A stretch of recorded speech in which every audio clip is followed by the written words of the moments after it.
안녕하십니까. 암호화폐 정보를 전달해드리는 닥터 비트맨입니다.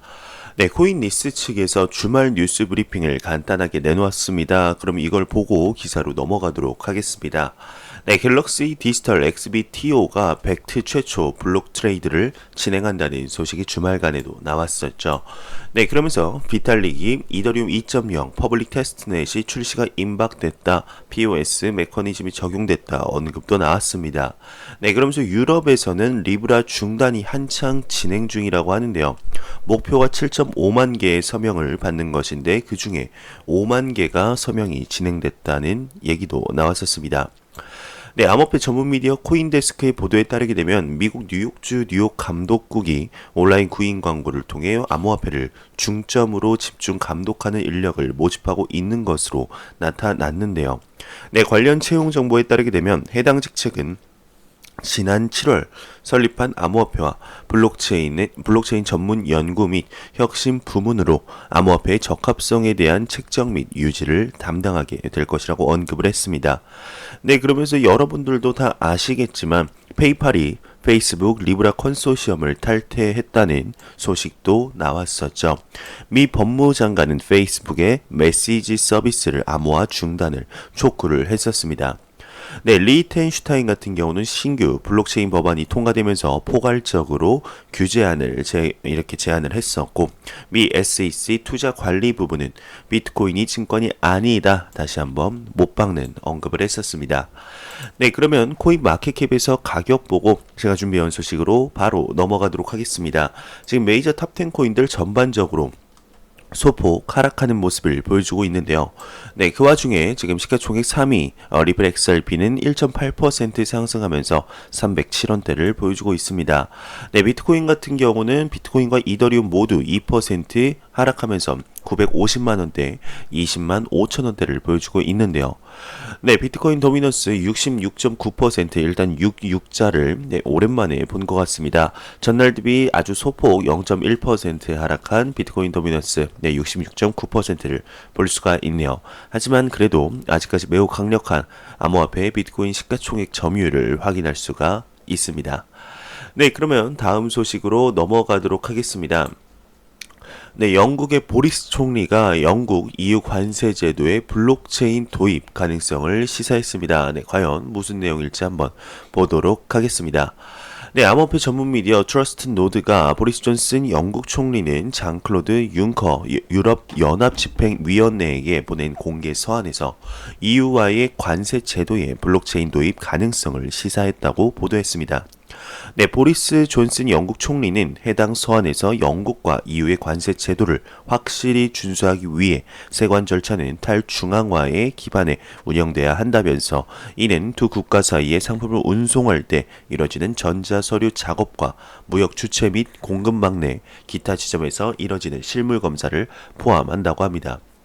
네, 이에 미디어는 탈중앙화라는 단어는 블록체인 기술을 의미하며 이는 테레사 메이가 전 영국 총리인데 공개한 브렉시트 백서에서 처음 공식적으로 기술된 바 있다며 기사가 마무리되고 있습니다.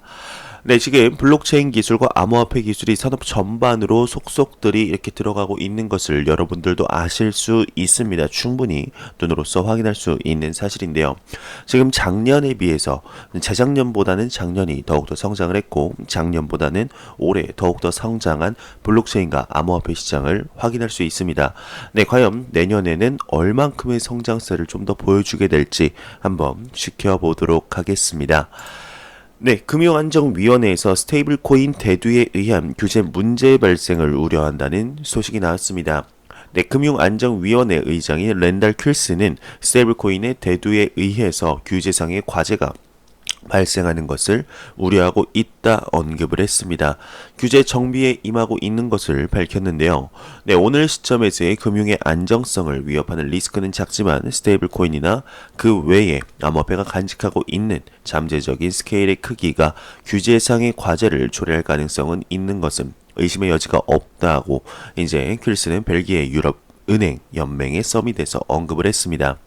네, 퀼스 같은 경우는 미 연방준비제도 이사회 감사 부분에 부의장을 겸임하고 있고 스테이블 코인과 암호화폐 규제나 감사에 대해서 FSB 내에서 논의를 하고 있다고 합니다. 네, 이어서 그는 우리는 스테이블 코인에 적용하는 규제를 특정하는 작업을 이미 시작했고 그 평가가 완료되는 대로 G20에 보고할 예정이라고 하면서 또한 스테이블 코인이 금융 안정성 유지에 악영향을 주지 않도록 적절한 조치가 필요하다 이렇게 밝혔습니다. 네, 당국은 올 1월 성명에서 암호화폐 대두를 도전적인 과제라며 공고한 규제 프레임워크가 가장 중요하다 설명을 했었네요. 네, 리브라에 관한 소식은 매일같이 나오죠. 네, 리브라 수요일 내 첫 회의 열고 최신 성과를 공유한다고 합니다. 네, 4일 페이팔의 페이스북 리브라 프로젝트의 탈퇴 소식이 전해진 가운데 리브라가 공식 트위터를 통해서 조만간 첫 리브라 카운슬 미팅을 개최하면서 프로젝트 관련 최신 성과를 공유할 것이다 언급을 했습니다. 네, 주요 내용은 다음과 같은데요. 네, 리브라는 보안성이 높고 거래 마찰이 적은 현대식 지급 네트워크를 구축하고 있고 세대 간 장벽을 무너뜨리는 새로운 결제 네트워크를 선보이기 위해 노력하고 있다. 이는 금융 사각지대에 있는 전 세계 수십억 인구를 구제할 것이다. 노력은 긴 여정을 위한 과정일 뿐 종착점이 아니다. 결코 쉬운 일도 아니다. 리브라의 여정에 함께하고자 한다면 기업들은 스스로 리스크, 기여도 평가 등을 면밀히 진행하고 리브라가 약속한 혁신을 함께 이룰 수 있도록 노력해야 할 것이다. 10일 안에 첫 리브라 카운슬 미팅을 개최하고 최신 성과를 발표할 예정이다. 리브라 프로젝트 참여 의사를 밝힌 1,500여 개의 기업 관련 내용도 이때 공유할 것이다 언급을 했습니다. 네, 정말 매일같이 리브라와 리플에 관한 소식이 계속해서 나오고 있는데 지금 전 세계적으로 문매를 맞고 있죠. 그런데 이제 수일 내로 첫 회의 열고 최신 성과까지 공유한다고 합니다. 네, 얼마 전에 이제 페이팔이 앞서 언급했지만 리브라 컨소시엄을 탈퇴하면서 다른 리브라 컨소시엄 회원들에게 금융 회원들에게 영향을 미치는 것이 아니냐, 리브라가 많은 압박을 받고 있는 것 같다라고 언급을 했지만 보란 듯이 우리는 그런 거에 신경을 쓰지 않는다라는 식으로 최신 성과까지 이제 공유를 이런 회의의 장을 만들려는 모습이 참 대단한 것 같습니다. 네, 이렇게 자국 전 세계가 지금 문매를 때리고 막고 있는 와중에서 본인들이 하고 싶은 일을 한다는 것이 사실상 절대로 쉬운 일은 아니겠죠. 하지만 그 로비스트들을 계속 영입을 하면서 각국 정부들에게 계속해서 컨택을 하고 있고 지금 독일도 이 유로로 리브라를 대응하겠다 언급을 했지만 독일 정부 측과도 계속 영국 다른 프랑스 이런 고위 관료들과도 계속해서 만나는 것으로 확인이 되고 있습니다. 네, 리브라 2020년에 정식 출시를 지금 하고 싶어 하긴 하는데 과연 앞으로 어떻게 될지 이런 난관들을 모두 헤쳐나가서 슬기롭게 현명하게 이겨나가서 정식적으로 생각했던 시기에 출시를 했으면 좋겠습니다. 그게 암호화폐 시장에도 더욱 좋은 일이겠죠. 네, 매일같이 나오는 리플에 관한 소식도 오늘 한번 나왔습니다. 리플 임원이 캘리포니아 정부 운영기관에 합류를 한다고 합니다. 네, 블록체인 실무 그룹이라고 하는데요. 네, 정부 운영 기관은 조달 부동산 정보기술 인적 자원을 포함한 상태 작업을 관리하는 책임 있는 캘리포니아 정부 기관이라고 합니다. 네, 이제 2018년 캘리포니아는 기업과 주민을 위한 블록체인 기술의 사용 및 규제의 첫 발을 내딛었는데 그 그룹의 구성원 중 하나가 리플의 글로벌 세금 담당 부사장이자 세금 고문 변호사라고 합니다. 네, 그러면서 비트스탬프에서 빗소까지 밤새 28,000 XRP, 28,000개의 XRP의 트랜잭션이 이루어졌습니다. 네, 리플은 전통적인 시장에서 디지털 자산 XRP를 사용해서 기술을 이제 적극적으로 추진을 하고 있죠. 네, XRP를 채택한 이제 머니그램과 같은 전통적인 송금 회사와 함께 XRP와 MXN 거래량은 빗소에서 25% 급증을 했습니다. 네, 그러나 비트스탬프와 이제 빗소 간의 거래가 전례 없는 급상승을 기록함에 따라 이상이 이렇게 밝혀졌다고 하는데요. 네, 빗소 익스체인지 빗소 거래소는 금융기관의 불안을 수락하고 리플의 엑스래피드를 통해서 거래를 실행을 하죠. 네, 그러면서 뭐 이상한 거래가 있었다고 하는데, 지금 10월 6일 빗소에서 비트 스탬프, 네, 총 28개의 XRP 거래가 이루어졌다고 합니다. 이런 거래의 가치는 굉장한 숫자죠. 지금 28,368 XRP가 돌면서 빗소의 XRP 양이 급증을 했다고 합니다. 네, 트위터의 다른 분석가들은 멕시코 회랑에서 증가하는 XRP 양에 주의를 기울였다고 하는데요. 트위터의 한 트위터는 거래가 시작된 이후 추세를 설명하는 차트를 통해서 이 스파이크를 일으키는 사람을 추측을 했다고 합니다. 네, 상승 차트는 이제 별다른 양이 거의 없는 4개의 사례를 강조한 후 급등을 했다고 하는데요.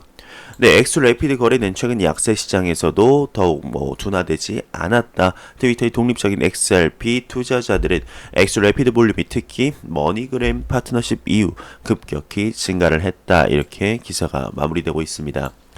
네, 리플에 관한 두 가지 소식이었죠. 빗스탬프에서 빗소까지 28,000개의 XRP가 갑작스러운 28개의 거래로 이렇게 나뉘어서 거래가 이루어졌다.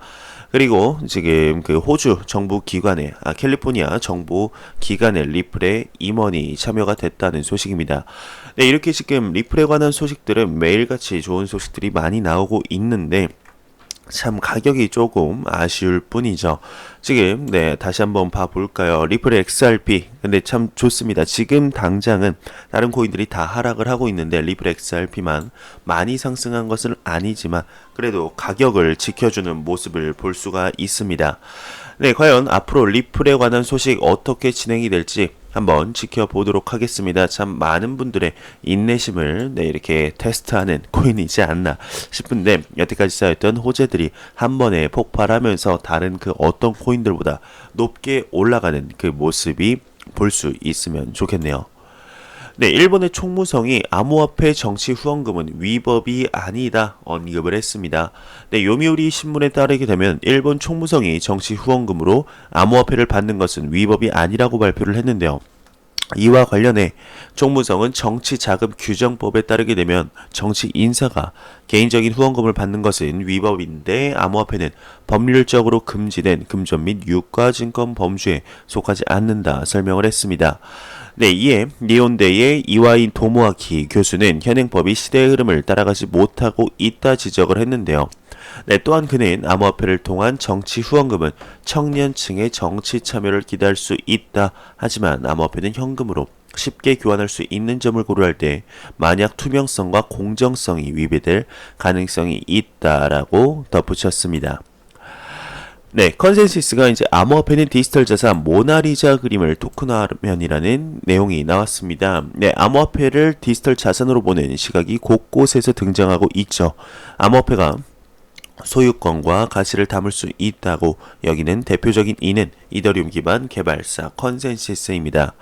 네, 컨센시스는 이더리움 블록체인을 기반으로 한 분산형 어플리케이션으로 소프트웨어, 기업 솔루션 등을 만들면서 이더리움 생태계의 가치를 불어넣고 있는데요. 네, 블록 인프레스는 지난달 27일 서울 강남에서 컨센시스의 광자오 아시아 헤드와 만나서 이 회사가 바라보는 암호화폐의 가치에 대해 들어봤습니다. 네, 지난 수십 년 동안 세계화가 이뤄지면서 정보와 가치는 물리적인 표현 방식에서 디지털화된 표현 방식으로 바뀌고 있는데 이러한 디지털화는 디지털 자산에 대한 특정한 수요와 상관없이 전 세계적인 흐름이 되고 있습니다. 네, 이러한 흐름으로 블록체인 기술이 등장하면서 가속화되고 있는데요. 네, 블록체인 덕분에 새로운 형태의 소유권과 새로운 형태의 가치 교환이 가능해지고 있죠. 네, 과거의 예술품, 배, 건물과 같은 물리적 자산은 소유의 관점에서 분리할 수 없는 단일 실체였는데요. 네, 하지만 블록체인 기술이 등장하면서 자산이 토큰화되고 소유권은 더 작은 단위로 나눌 수 있게 됐습니다. 네, 그래서 컨센시스는 자산의 디지털화를 촉진하고 시장을 창출할 수 있게 하는 도구 플랫폼 서비스를 구축하고 있는데 예를 들어서 컨센시스의 코디파이 제품은 한 조직이 다양한 토큰을 발행하고 소유권을 주장하면서 자산 보호 및 이렇게 검증 등을 할 수가 있다고 하네요. 네, 그러면서 인터뷰를 하는 분이 질문을 했죠. 일각에선 비트코인 반감기로 인해서 희소성 덕분에 가치를 지닌다고 한다. 암호화폐의 가치는 어떻게 존재한다고 하나? 네, 이에 대한 답은 이제 비트코인 발행 한도를 2100만 개로 설정해 놓은 이유는 통화의 팽창에 따른 가치 하락을 방어하기 위한 것이라고 생각을 한다. 그러나 가치를 결정하는 요인은 이것 외에도 많다. 보통 어떤 자산의 가치는 사회적으로 정의된다. 그렇기 때문에 발행한도를 정한다 하더라도 가치는 변동할 수 있다. 달러도 마찬가지다. 달러는 녹색 종이에 불과하지만 무엇을 교환할 수 있는지에 따라 가치가 달라진다. 어떤 지역에서는 커피 한 잔을 교환할 수 있는 가치를 지니지만 또 다른 지역에서는 물 한 모금에 불과한 가치를 가질 수도 있다. 달러에 대한 사회적 가치가 다르기 때문이다 라고 언급을 했습니다. 네, 그러면서 이제 자산의 소유권을 토큰화하려는 시도가 있다. 만약에 모나리자 그림을 소유권 토큰화에 나눈다면 가치와 소유권을 보장할 수 있을까라는 질문에 한번 보겠습니다. 네, 소유권은 법적, 정치적, 사회적 맥락 등에 기반해 이제 존재하는 개념입니다. 네, 어떤 이는 특정 토지, 가축, 그림 등에 대한 소유권을 주장할 수 있지만 구매자와 판매자 간의 소유권의 이전이 사실이라는 합의가 필요하다고 하는데요. 네, 그러한 맥락에서 모나리자 그림의 소유주가 그림 소유권을 분할하기로 결정하고 이것이 법적, 정치적 시스템 속에서 받아들여진다면 모나리자 토큰 소유주는 합법적인 소유권을 가질 수 있다고 합니다. 네, 소유 조건에 따라 소유주는 더 높은 가격을 받고 제3자에게 소유권을 양도할 수 있을 것이라고 하는데, 네, 그리고 토큰화된 소유권은 블록체인 상에서 기록이 된다고 합니다. 네, 블록체인에 있는 디지털 자산이 접근하려면 개인 키가 있어야죠. 키를 분실하면 영구적으로 자산을 잃게 되는데 이 문제를 해결할 수 없을까라는 질문을 한번 보도록 하겠습니다. 네, 블록체인 자산관리 시스템은 두 가지 층위로 나뉘게 되는데요. 블록체인을 이용해 자금의 안전한 이전을 가능하게 하는 기술적 기반과 그 기술을 바탕으로 하는 어플 등이 사용자 기반입니다. 네, 개인 키를 분실하거나 도난을 당하면 영구적인 자금 손실로 이어질 수 있는 것은 맞는데 이 문제를 해결할 방법에는 여러 가지가 있지만 반드시 사용자 어플 또는 비즈니스 정책 수준에서 이루어져야 한다고 언급을 했네요.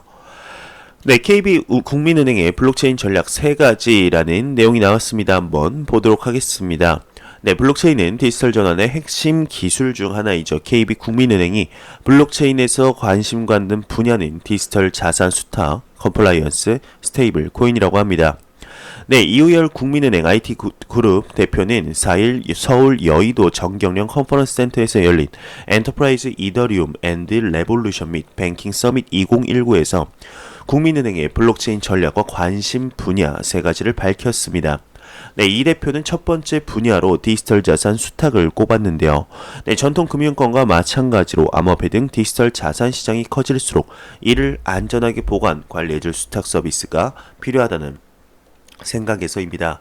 네, 국민은행은 지난 6월 이제 블록체인 개발사인 아톰 릭스 랩과 디지털 자산 수탁 서비스를 개발을 위한 업무 협약을 맺었는데 이 대표는 수탁 서비스 기술 검증과 개발도 거의 마쳤고 감독 기관 승인 요청도 해둔 상태라고 언급을 했습니다.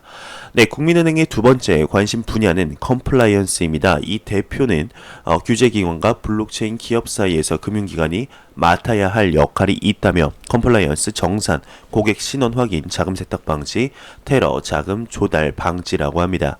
네, 세 번째로는 이제 디지털 자산 발행인데 네, 국민은행은 KB체인이라는 이름의 플랫폼을 통한 디지털 자산의 자금 조달과 유통을 현재 구상하고 있습니다. 네, 특히 스테이블 코인과 증권형 토큰 등이 여기에 속하게 되는데요. 네, 이 대표는 세상의 자산들이 토큰화되면 중앙화가 아닌 분권화로 세상을 바꿀 것이라며 시점은 언제인지는 모르겠지만 이걸 준비하지 않으면 안 된다 언급을 했습니다. 그러면서 은행만으로 준비할 수가 없다. 이미 2개의 업체와 협업해서 여러 시스템을 만들고 테스트 중이다 라고 덧붙였는데요. 네, 정부가 암호화폐에 대해 부정적인 입장을 보이는 상황에서 국민은행의 행보는 눈에 띈다고 합니다. 네, 그러나 외국에선 벌써 선도적인 움직임이 벌어지고 있는 중이죠. 네, 여러분들도 아시다시피 JP 모건이 이제 JPM 코인 계속해서 테스트 중이죠. 이제 얼마 전에는 웰스파고도 스테이블 코인을 개발하려는 중입니다. 네, 일본의 미쓰비시 UFJ 파이낸셜 그룹 MUFG는 2020년 상반기 스테이블 코인 발행 플랫폼을 오픈할 계획인데 숱하게도 여러 움직임이 있죠. 세계 5대 자산 운용사인 피델리티 인베스트먼트는 올해 자회사를 통해서 기관 투자자 대상 암호화폐 수탁 서비스를 제공하고 있습니다. 네, 그리고 아까도 언급했지만 페이스북이 지난 6월 리브라 프로젝트를 공개하면서 세계적으로 디지털 화폐 주도권 경쟁이 시작이 됐고, 이에 자극받은 중국 인민은행 CBDC 발행을 위해 개발을 매진을 하고 있습니다. 지금 스테이블 코인과 암호화폐, CBDC는 이제 시대의 흐름입니다. 더 이상 이거는 억지로 막는다고 막아지는 것이 아니죠. 이에 따라서 우리나라 대한민국 정부도 좀 따라서 움직여줘야 하는데, 아직까지는 대한민국 정부는 이렇다 할 모습을 보여주지 않고 있습니다. 오히려 대한민국 기업들이 더욱더 발빠르게 움직이는 모습들이죠. 우리 대한민국 정부도 이제 가까운 이웃 나라 일본만 봐도 지금 암호화폐에 대해서 굉장히 친화적인 모습을 보여주고 있고, 등 돌렸던 암호화폐를 전면 금지시켰던 중국에서조차 지금 180도 다른 모습을 보여주고 있는 와중인데, 왜 계속 암호화폐에 대해서 이런저런 얘기가 없는 것인지 참 답답할 따름입니다. 이러다가 정말로 나중에 영국의 마차 때처럼 나중에 소잃고 외양간 고치지 말고 지금이라도 늦었다는 생각처럼 계속해서 전진을 하고 계속해서 암호화폐 시장에 대해 규제를 조금 더 완화시키는 방향으로 흘러갔으면 좋겠습니다. 코인베이스, 비트렉스 등 XRP, MKR 증권법 위반 소지가 크다 언급이 나왔습니다. 코인베이스는 지난달 30일 블로그에 올린 글을 통해서 암호화폐 평가위원회를 공동 설립했다 밝혔는데요. 위원회는 암호화폐 프로젝트가 현행 미국 증권법을 위법하는지 여부를 심사하고 평가하는 일을 주로 합니다. 코인베이스와 함께 평가위원회에 참여하는 기업은 앵커리지, 비트렉스, 서클, DRW, 캠버랜드, 제네시스, 그레이스케일, 인베스트먼트, 크라켄 등 7개라고 하는데, 위원회는 구체적으로 암호화폐나 토큰이 증권과 얼마나 비슷한지를 1에서 5점으로 평가한다고 합니다. 점수가 낮을수록 증권법 위반 가능성이 작은 것이죠. 평가위원회는 우선 20개의 암호화폐 등급을 매겨 공개를 했는데, 시가총액이 가장 높은 암호화폐 비트코인은 1점을 받았고, 리플 XRP와 메이커 그리고 폴리메스가 4점 혹은 4.5점으로 증권법을 위반할 소지가 크다 이렇게 평가를 받았습니다. 암호화폐 평가위원회는 미국 증권거래위원회가 과거 발행한 가이드라인과 판례 위원회에 참가한 회사들의 법적 사업상 경험을 토대로 암호화폐를 평가했다 밝혔는데요. 위원회는 해당 평점을 암호화폐 투자에 참고해서는 안 된다 이렇게 강조를 했습니다. 그러면서 블록체인 협회의 크리스틴 스미스 회장은 코인베이스가 이번 평가위원회의 결성을 주도했다고 하는데, 미국 증권법은 복잡해도 너무 복잡하다. 그렇지만 암호화폐 업계는 어떻게 해서든 증권법을 어기지 않으며 사업을 하려고 지지부진하게 노력을 하고 있다라고 언급을 하고 있습니다. 그러면서 유추해 보건대 지금 XRP가 그렇게 저조한 평가를 받은 건 리플이 위원회에 없어서 그런 것 같다. 2점 이상 즉 증권법 위반 소지가 크다고 평가받은 암호화폐 프로젝트는 걱정할 것이 없다. 그냥 그런 기업끼리 따로 위원회 하나 꾸려서 다시 철저하게 암호화폐를 자체적으로 평가하면 될 일이다 라며 바이낸스 CEO가 언급을 했습니다. 굉장히 이번 평가위원회의 발족과 첫 평점 발표를 회의적으로 바라보는 것이죠. 암호화폐 평가위원회는 리플이 XRP 관련 증권법 위반 소송을 중단해달라고 법원에 요청한 뒤에 결성이 발표가 됐는데, 리플은 지난달 XRP가 증권이 아니라는 기존 주장을 되풀이하면서 원고인 브래들리 소스텍이 제기한 증권법 위반 소송은 성립하지 않으므로 법원이 이를 기각해야 한다 이렇게 주장을 했었습니다. 존 메가피의 이제 분산형 암호화폐 거래소가 10월 7일 베타 테스트를 시작한다고 합니다. 대표적인 암호화폐 옹호론자이자 세계적인 보안 소프트웨어 개발자인 존 메가피는 KYC 고객 정보와 높은 거래 수수료 제한이 없는 분산된 암호화폐 거래소가 7일 베타 테스트를 시작할 예정임을 알렸습니다. 쿼텀 또한 10월 17일 최초의 하드포크 업그레이드 버전 2.0을 준비한다고 합니다. 쿼텀은 2017년 9월 처음 시작한 이래 첫 하드포크 업그레이드를 준비하고 있는데요. 네, 시스템 업그레이드는 프로토콜 기반 기술에 초점을 맞추고 있습니다. 큐텀 2.0이라 불리는 이 업그레이드는 블록체인에 대한 다양한 기능과 개선 사항을 통합하는 것이 이제 목표라고 하네요. 네, 지금까지 4개의 서로 다른 합의 관련 큐텀 개선 건의가 승인이 됐고 다가오는 하드포크에 포함이 될 것이다 언급을 했습니다. 네, 제가 준비한 소식은 여기까지입니다. 영상이 도움이 되셨다면 구독과 좋아요 그리고 광고 한 편만 처음부터 끝까지 시청해 주시기 바랍니다. 이 채널은 오직 광고 수익으로 운영이 되게 됩니다. 항상 영상 시청해 주시는 시청자분들, 구독자분들 너무 감사합니다. 저는 다음 영상으로 찾아뵙도록 하겠습니다. 지금까지 닥터 비트맨이었습니다. 감사합니다.